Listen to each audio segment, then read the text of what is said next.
Cars are getting greener and more efficient all the time. We know that, it's something we just accept. It's not normally the most exciting of processes, but today we've tried something different to give it a bit of a zing, because we're going to have an economy race at the Bruntingthorpe test track, and behind me we've got a grid with 6 of the most fuel efficient cars on sale in Britain today. Each one is going to get 1 gallon of fuel and just 1 hour to get as far as possible. Now the time limit is the important factor here, because it means this is going to be a race rather than a dull economy run.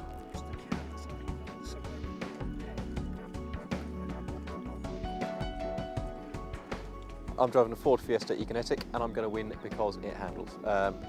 I reckon I'll get 60 miles to the gallon out of it, so I'm going to average 60 miles an hour for the hour, and I'll run out as it finishes. I've got the mighty Vauxhall Corsa EcoFlex. It's only the 4th most efficient car here, but it's still 70 miles to the gallon. I'm going to try and make up the difference by going hard at the start and make everybody chase me and hopefully run out of fuel. I'm driving the Toyota Prius and I'm not going to win. I know that the diesels are going to win, so I'm going to try and beat the other hybrid, the Insight, and for that reason I'm going to slipstream the Insight and see if I can beat it. I am driving the Insight, and my strategy is to try and drive at a constant 56 to 60 miles an hour, which is the best kind of speed for fuel consumption, and avoid braking as much as possible, because that's really, really bad for fuel consumption. I'm driving a smart CDI and I'm going to win because I'm going to drive it flat out for an hour. And I've called dibs on the BMW 116D because it's the most powerful car here, and my strategy is to win from the front. 3, 2, 1, go!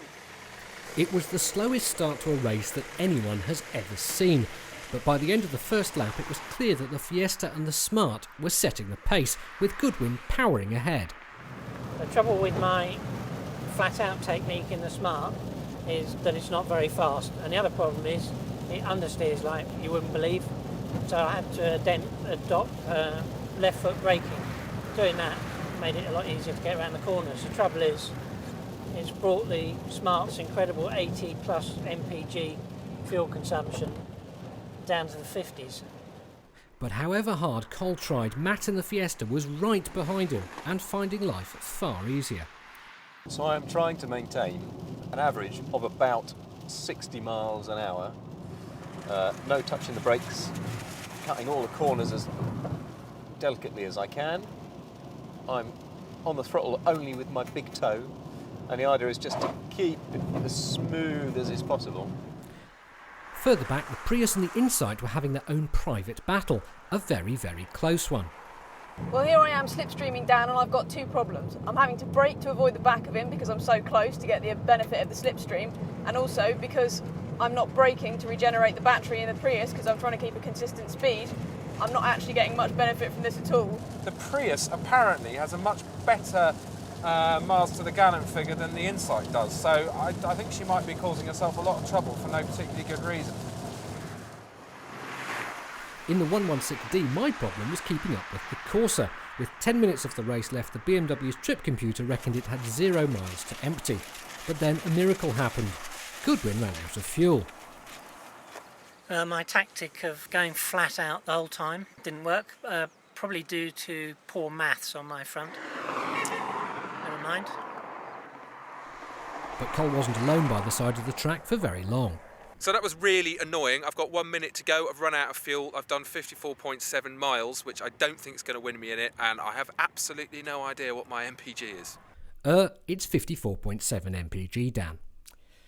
The Corsa and the Prius also ran out of fuel before the flag dropped, leaving just the BMW and the victorious Fiesta still running at the end of the race. Welcome to the winner's enclosure. It's very quiet here because the only other car to make it to the end is Mike's, and he's done 1 lap less than this Fiesta, which ran out of diesel 10 seconds after arriving here at the end of the hour, in which it's done 59.4 miles on a gallon, which is very good, I think. Very, very good. So full credit to the Ford Fiesta Econetic for a well-deserved victory. It is an economy force of nature. Matt managed to finish a lap ahead of everybody else. But I'm going to claim a little bit of a moral victory for the BMW 116D as well. It came second, but it was the only car here that got to the end of the hour with any fuel left in the tank at all. But all these cars have done pretty well when you consider we've come to a racetrack and we've managed to do more than 50 miles to the gallon.